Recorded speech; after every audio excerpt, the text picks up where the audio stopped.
Good morning, everyone, and welcome. Today and this morning, we are going to be sharing with you the Vendor Performance Management Program that we are launching through Alberta Infrastructure. And I'd like to thank you very much for taking the time to join us this morning. Before we roll into the presentation, however, I would like to welcome Ken Gibson with the Alberta Construction Association, and also to welcome Ken to provide some opening remarks for us. Well, thank you very much. And thanks to those folks who were able to join us this morning, and please share with your colleagues that there will be additional sessions in January for anybody who wasn't able to join us. On behalf of the Alberta Construction Association and the contractor community that we represent, a real sincere thank you to our partners at Alberta Infrastructure. It shouldn't be a surprise to anyone that as stewards of public funds, Alberta Infrastructure have a very strong interest in excellent quality in delivery and rewarding good performance. And certainly anything I've ever heard from our membership is that provided we have fair and transparent processes, all contractors are quite happy to be benched up against the competition. And so the Vendor Performance Management program is a collaborative effort in which we've, through ACA, we've been able to bring from meeting to meeting anywhere from half a dozen up to 10 contractors who do a lot of work for the Alberta government to help provide input. These are small contractors up to large contractors.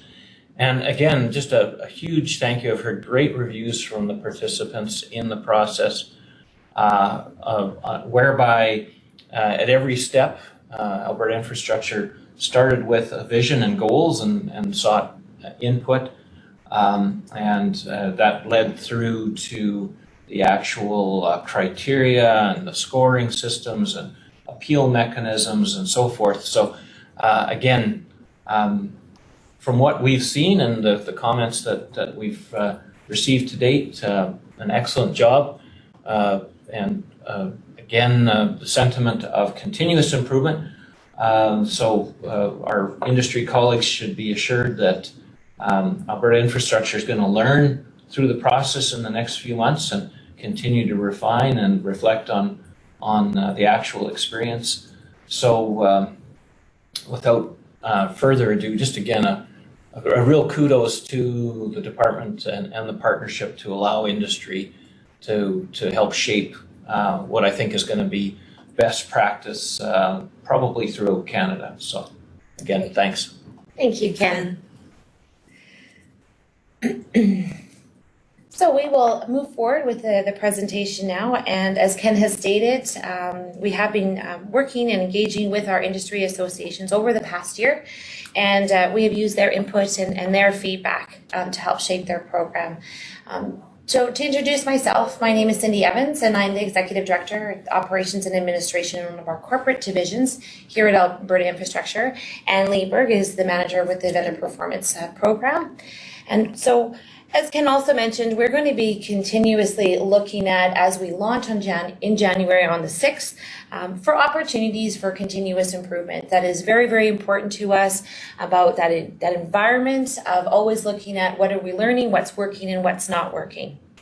And so we're going to be doing that throughout the course as we roll out over the next couple of months and for sure over the next year. And we're going to be seeking input and that feedback from industry. So just a quick note for those online, the streaming quality will depend on your internet connection speed and of course the capacity of your device.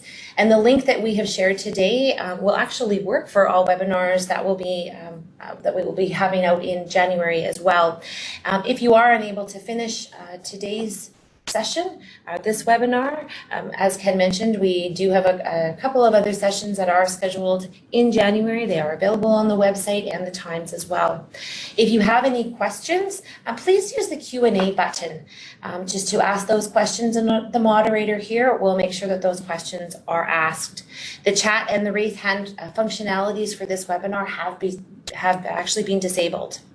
So for our agenda today, we are just going to be providing an overview of the program components, a comparison of our program with other jurisdictions in Canada, an introduction to the scoring system, and how the scores of past performance under this program will impact the vendors' future standing in procurements going forward.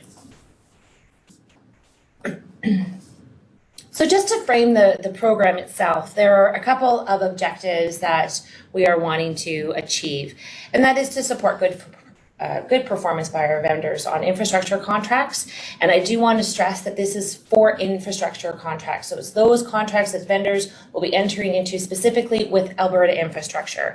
And while using a vendor's past performance information to acquire goods and services, including our construction services, to improve transparency, promote innovation, and ensure best value. Also to support the delivery of quality infrastructure projects on time, on budget, and within scope, and utilizing resources more effectively. We also have some of outcomes that we are hoping that the vendor performance program will help us achieve, and those are outlined here. Facilitating ongoing regular communication with vendors, ensuring clarity of expectations, quality of performance, minimizing the need for corrective measures due to poor performance, providing incentives to vendors to improve their performance, hold vendors accountable for poor performance or unacceptable behavior, enable Alberta Infrastructure to provide objective vendor references, and enable better decision-making on vendor selection through a centralized repository containing vendor past performance evaluation. And before we actually dive into the first component of the program itself, I really want to take this opportunity to emphasize that this is not just a one-way street. This is really all about that two-way communication and really enhancing that communication, that if there is some issues that are starting to bubble up, that we are coming together, and hopefully this program will enable some of that better, more enhanced dialogue around what are some solutions going forward.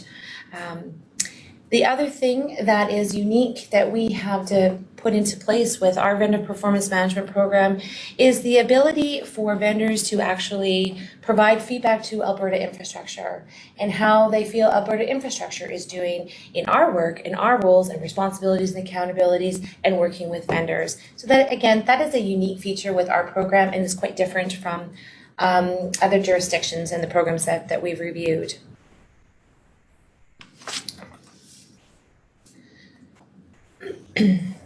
So the first component that we're going to share with you is with regards to thresholds and program application.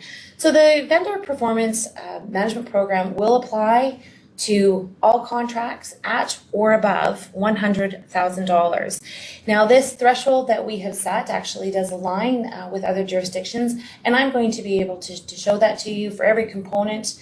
We will have a slide that shows the comparison with other jurisdictions so you can see exactly where we've landed, why we've landed perhaps there as well. The vendor performance program will commence on January 6th on all net new procurements. So if the contract is subject to the vendor performance program, it will be clearly indicated as such on the procurement documents that we will be posting. Items or projects, contracts that were posted prior to January 6th, but they're executed after the program launch, will not be evaluated and scored against the vendor performance program. There is an opt-in and opt-out discretionary provision that we have built into the program as well. And this is going to be based on risk assessment. So if it is determined that a contract is low risk, it can be opted out of the program. Sometimes we do see that. Similarly, if a contract is determined to be high risk but it's under the threshold, it can actually be opted in. The decision for the opting out is actually going to be, or the opting in, is actually going to be at the executive director level here at Alberta Infrastructure, and we have developed a process to make sure that we're following through with that. And as I indicated on each component and throughout our whole development of the program itself, and as we've worked with our industry partners, we've done the cross-jurisdictional scan, and so for the thresholds, you can see here that the 100,000 is quite similar across, and so that is one of the reasons why we did land on that threshold. The next component to overview with you is with regards to the evaluation frequency.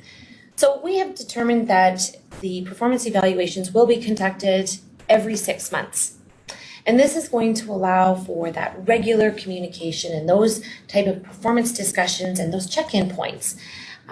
And of course, that's going to help us lead to hopefully no surprises. And if there is some hurdles, again, that I said that are maybe bubbling up, that we're discussing those and what are some of the core issues that are resulting in that, and how can we maybe get us back on track. If a contract, however, is less than 6 months in duration, we will have at least one interim performance evaluation that will be conducted. And again, that's just going to allow for that discussion and an improvement if necessary. We have also built in for a flexibility that if there is no real activity on a contract for that 6 month period or a little bit longer, and we do have some of those, we've built in that flexibility to bypass that evaluation. So if there's no activity and there's different reasons why, then why would we be having an evaluation? And also it's important to know that the evaluation dates will be set out during the actual startup meeting that we have with each vendor or contractor or consultant and the project manager at the signing once the contract has been signed. So it is everybody knows what those dates are, and they're prepared for them. There will be no surprises on that. And again, when we're looking at cross-jurisdictional, we are really very much in alignment. We've decided on every 6 months.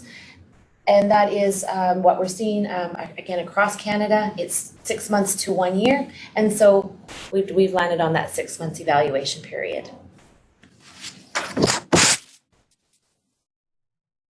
So the next component is on the performance evaluation and the scoring. So vendors are going to be evaluated on 5 indices: quality, management, schedule, cost, and safety. They will be applied slightly different for consultants and contractors. However, there still has the 5 indices. So each index actually consists of, we have built in a variety of different key performance indicators that are going to help used to determine what that performance is for that particular index. And there are 2 types of KPIs that we have built. One is a rating on a scale of 1 to 5, and the other one is simply a pass or fail. The total score from a performance evaluation or a vendor performance evaluation result equates to a number on a point scale of 5. Each vendor performance evaluation result will contribute to the overall vendor performance rating calculated over a 3-year average for the actual performance score, where results from the current year will be given the most weight. And we will actually get into what the OVPR, or the vendor performance rating, what that all entails. The vendor performance management program will be coordinated, and it will be overseen in the operations and administration branch, which is separate from our project delivery branches and our procurement branch as well. This was something that we did hear from industry, and we wanted to make sure that we built that in. And this will just make sure that there is some, outside, we're trying to make sure as much objectivity as possible. It's important that in order to provide review and analysis and consistency in performance evaluation and really provide that neutral advice and support to our project managers. The operations and administration branch is also going to be responsible for training on the performance evaluation, how it's applied and how it will be administered, and also the scoring on the KPIs and the indices. And we're going to discuss again, as I mentioned, how the overall vendor performance rating it will be calculated.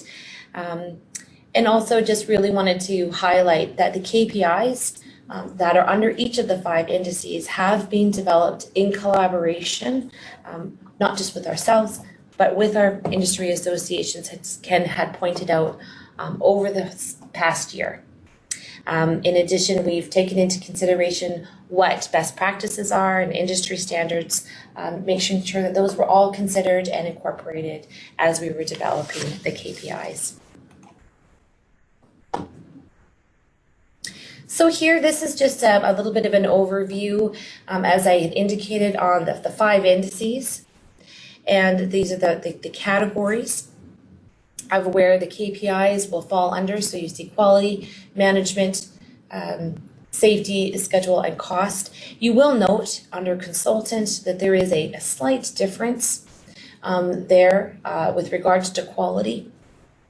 It was felt that quality, particularly from our industry partners, that quality under consultant is very, very important, and it should have a higher weighting, and therefore we have separated quality out into quality of deliverables, quality of design / safety. So we still actually do have the 5 indices, but quality for consultants is at 40%.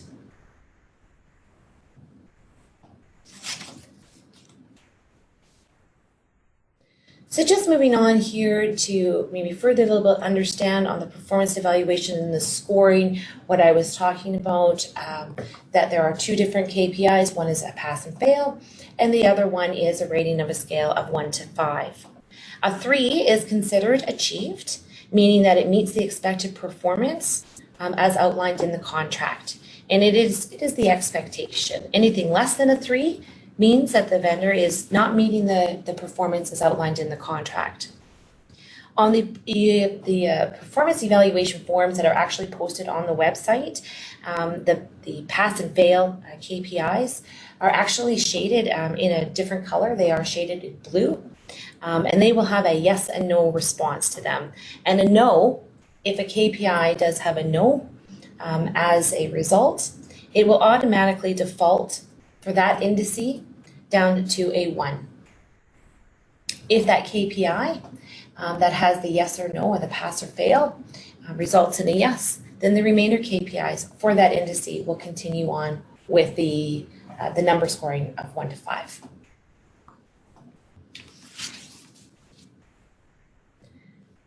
So here's just the formula that we will be using for the overall vendor performance rating. This is that OVPR that I mentioned a couple of slides previous. And here it is that it's over 3 years, right? As I had indicated, with the 3rd year or the most current year being weighted the most or the highest towards a final score. So year 3 is the current year, weighted the highest with the score at a multiplier of 3 or 50%, whereas in year 2, it's weighted at a multiplier of 2, or we're 33%, and year 1, which is the furthest back score, is weighted at the least with a multiplier of 1 or 17%. So any performance evaluation results received further back than 3 years will actually fall out, and they will not go into the formula itself and will not be counted towards the OVPR. And if there is a year that does not have a score, then that year will just simply not be included, will be omitted. So for an example here, we have an example where there was only for 2 years of scores. If a vendor has no score for year 2, then what we've done is we've weighted the weighted scores will be divided by 4 rather than 6.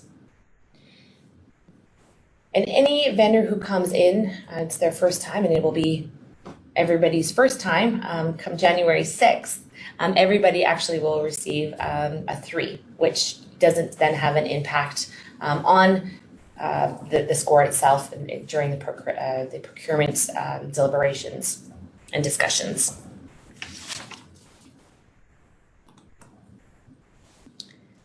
So this is just a little pictorial to try and highlight just exactly how an overall vendor performance rating comes actually together. So it's really about all individual contracts. So vendors, if they have multiple contracts, it's all the different scores from each contract that actually feed up into the overall vendor performance. So a vendor could have 2 different contracts as depicted here. And so their interim scores on contract 1 will feed in to the OVPR, and as well as the final. And for contract number 2, the interim plus the final as well. So it is the variety of different contracts. So it's really dynamic and it's ever changing, right? And to be very reflective. And again, just looking at the cross-jurisdictional, most jurisdictions do use a qualitative criteria, and as you see, we have a hybrid of qualitative and quantitative. So most jurisdictions are using a qualitative criteria measured on a 5-point scale. And though I do want to note that Infrastructure Ontario, they really just focus only on pass or fail, and the focus is on infractions only. The other thing to note here with regards to the performance scoring is that there will be requirement for always narratives to be supplied and to be very well written to really give rationale, to substantiate any number that's given. So whether it be a 3, whether it be a 5, whether it be a 2, the narrative actually has to support why that number, the project manager has given that number. And I'm just going to pause there because that's 3 different components and a lot of information. Just to see if there's any questions. We do not have any questions at this time. Okay. So there's no questions at this time. So I'm going to pass it over to Lee Burke, my colleague, and she will walk us through the next couple of components for the program. Good morning, everyone, and thanks for joining us. So I'm going to start continuing where Cindy left off to talk about procurement. So you may be wondering what kind of impact that past performance, as Cindy has explained through the evaluation, how that's going to impact future procurement opportunities. So I'm going to talk a little bit about that. Really, as one of the outcomes was mentioned, past procurement is going to be considered in future procurement opportunities, and how the model that we've designed is essentially that for value-based procurements, up to a plus or minus 10% impact will take place depending on the score. Oh, thank you, Cindy. And then for construction procurements, traditionally based on lowest price, the vendor's submitted bid will be adjusted up to a plus or minus 5% impact. So a value-based procurement, like an RFP, is still evaluated on qualifications and fee. The past performance adjustment is applied at the end. So the total of qualifications and fee score is calculated, and then a past performance adjustment is calculated at the end. And we're gonna get a little bit more into what that looks like. The adjustment will increase the score of good performers and will decrease the score of poor performers. The adjustment can also be applied to construction procurements, again, traditionally based on price or fee only. So where the adjustment inflates for poor performers and deflates for good performers, the price for evaluation and ranking purposes only. So I'm going to show you, I'm going to jump right into this chart because it gives you a little bit more information as to what that looks like when we bring that overall vendor performance rating in that Cindy talked about, which is that all the performance evaluation results from each contract that the vendor has subject to the vendor performance program. So you can see on the left side of that pictorial, past performance. So you've got an OVPR kind of scale where a good performer is at the top at a 5. You've got your 3 where you've met objectives. And then you've got your 1, which is significant improvement is needed. So you can see that the 5 for a value-based or an RFP equates to up to a plus 10% adjustment to the score for qualifications and fee. And then similarly, a really good performer can get up to a minus 5% deflation of the price. So both instances allow that vendor to be more competitive on the procurement. Similarly, if you're a poor performer, you could receive up to a minus 10% on your total qualifications and fee score, or up to a 5% inflation in the price that you've submitted, the submitted bid price. And then you can see that 3 comes in at a no adjustment, a 0% adjustment, which, as Cindy mentioned, is how vendors without any past performance history will come in and where everyone will start at, which is no adjustment. You can see if you're very mathematically inclined, the formulas on the right side of the slide are going to be the actual formulas that you will see in solicitation documents as to how the procurement evaluation will include the OVPR and past performance. So, just looking at the jurisdiction scan, most other jurisdictions we looked at do include past performance in their future selection processes. There's a variety of impacts, so we felt like a plus or minus 10% and a plus or minus 5% for RFP versus price was in line with many of the other jurisdictions. We did also run some data through simulation models at various impacts to ensure that we did have an appropriate kind of balanced impact for our program. And it's a place to start, as Cindy said. In the spirit of continual improvement, we will assess the impact of how this is working. Okay, the next component that I'm going to overview is the review process. So performance evaluation results must be disclosed and discussed with the vendor prior to submitting a vendor performance evaluation result for use in that OVPR, overall vendor performance rating formula. Within 10 business days of receiving the performance evaluation result and having the discussion with the project manager, the vendor may request a review in writing of the score. If there is an issue with it, if they're not happy with it, a score under review will not be considered as part of the vendor's overall performance rating until a final decision is issued by the vendor performance committee. A vendor performance committee is a committee made up of senior leadership at infrastructure that will be hearing the review requests and making decisions on the request, either to uphold the decision or to adjust the performance evaluation result based on the information received. That decision will be made in 30 days by infrastructure, so we are trying to have an efficient process that's not going to hold anything up. The decision made by the vendor performance committee is final, and the result will be included, whether it's upheld or adjusted. That will then become part of the overall vendor performance rating.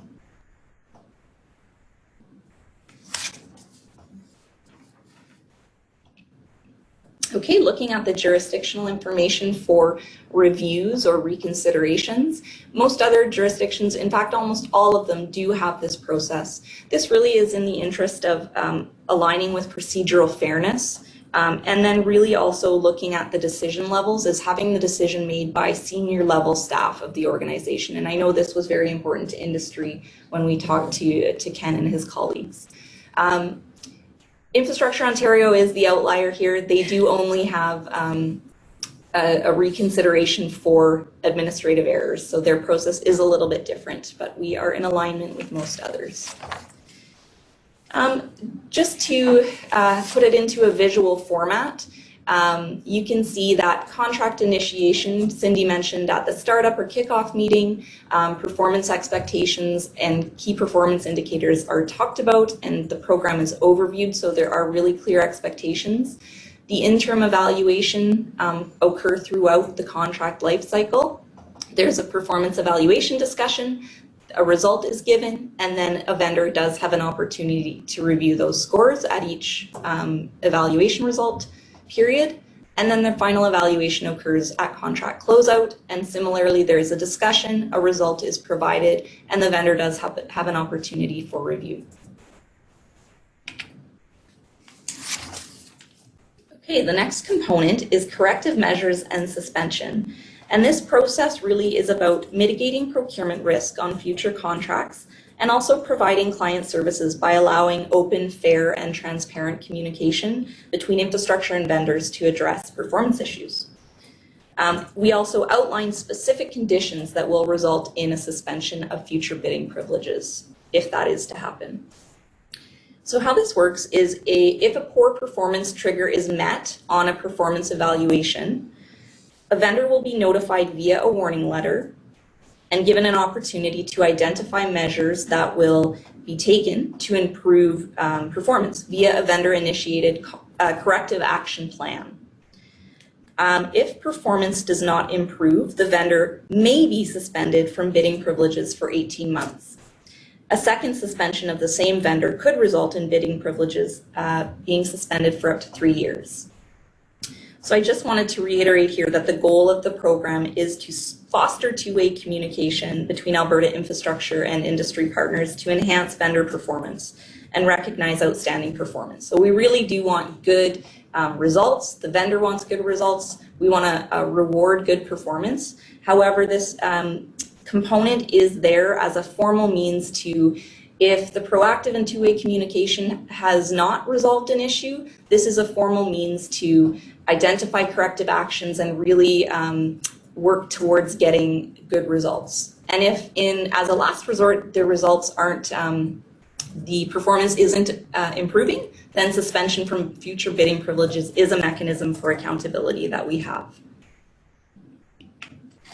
Just looking at what other jurisdictions do here, is a mixed bag of formal kind of corrective measures and suspension elements. Many times if there is not a formal mechanism, there is still a contract clause where a bid can be rejected. What infrastructure has tried to do is just make it really clear and transparent around the conditions that would result in a suspension. So we want you to know up front that this is what our expectation is, and this is what will happen if things go really, really wrong and are not improved. So of course we will work to improve those things, but this is kind of what will happen. So just complete transparency on that. So vendor feedback is the next component, and this is through our engagement with industry. There was a desire to have a feedback mechanism for vendors to Alberta Infrastructure. So this wasn't just a one-way communication piece. So this element really fosters the two-way communication in a formal way. So we have incorporated two kind of mechanisms to this end. The first is a self-assessment, in which vendors can assess their performance using the performance evaluation form. It's available on our website. You can pull it off and take a look. Though the vendor's rating will not count in the performance evaluation result, it does form a basis that you can bring for discussion with the PM, the project manager. And it does really promote that two-way communication. The second item is a survey in which vendors can provide feedback on infrastructure's project and contract management, what's working, what's not, if there's things that they think need to be, that vendors think need to be improved from our standpoint. And this will be done through contract milestones, so that it will be done through the contract life cycle as well. So we also have the opportunity to hold ourselves accountable and improve where we can. And there may be an opportunity to build on these components, again, in the spirit of continual improvement, but we think this is a good starting point. And we really think this is something that industry holds very important, and so we're excited to have this as part of the program. And you can see here we are. This is fairly unique to Alberta Infrastructure in this program to really formalize this component. Other jurisdictions do promote two-way communication, but no one has sort of formalized it in their program. So we think this is really exciting and a really great opportunity for our program.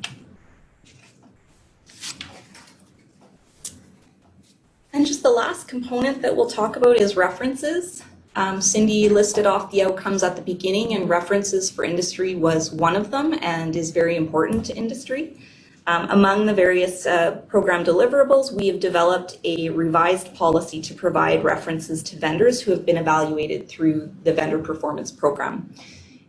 Using information from the program, that will form the basis for the reference. If a contract is not evaluated through the vendor performance program, we are not able to provide a reference at this point.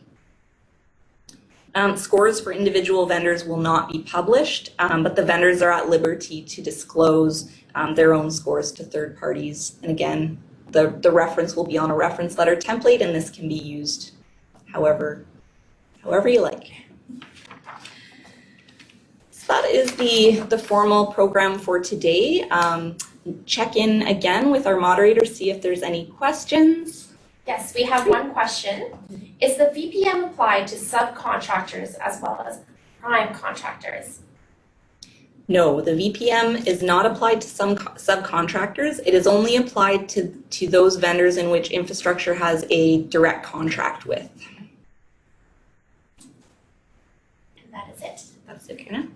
There is the email is up here. If you do think of any other questions, feel free to ask at any time. We are here to provide answers and make sure everything is well understood. So please do use the email. We've also listed our web link there. All of our program information is publicly available on the Alberta Infrastructure website. So please visit and review, and again, ask any questions that you have. I believe we will be sending this presentation out through. So Ken, I have sent that presentation to Ken, and so through the association, he will actually be able to send that out to his membership, or if people ask. In addition, we have created some questions and answers, and I have provided that to Ken, and so that is available for the membership of Alberta Construction Association for distribution as well. We've actually initiated distribution through our 8 local construction associations, requesting that they put in their weekly bulletin both the PowerPoint presentation that has just been reviewed, as well as the Q&A document. So that's great. Hopefully that information is going to start flowing to industry. That's great. And there is a very detailed program document on the website that Lee had noted as well, and which is here on this last slide. So if you want, you can go and visit that website, get the entire program document, and of course the evaluation forms for both consultants and contractors are there also. And again, if you do have any questions, please feel free at any time to email us, and we would be happy to provide those answers to you. And Ken, did you have any closing thoughts, comments, remarks that you wanted to make? Well, again, I do encourage folks to share the information with their colleagues for anyone who wasn't able to attend. And I think the other really great piece of news is that our partners at Alberta Infrastructure recognize the value of, once the program's been in place for 6 months to a year, the ability to really go in deeply and say, so what were the lessons learned? Mm-hmm. And come back with this sort of a webinar type presentation where as people have experience under their belt, I'm sure there may be some additional questions that just won't occur to folks right now. So I just want to assure our membership that we're going to have ongoing opportunity to continue this dialogue and learn and improve all around. So thanks for that. Absolutely. Thank you. And thank you for coming and joining us today. And thank you everybody for your time. And we will close off the webinar for now. Thank you.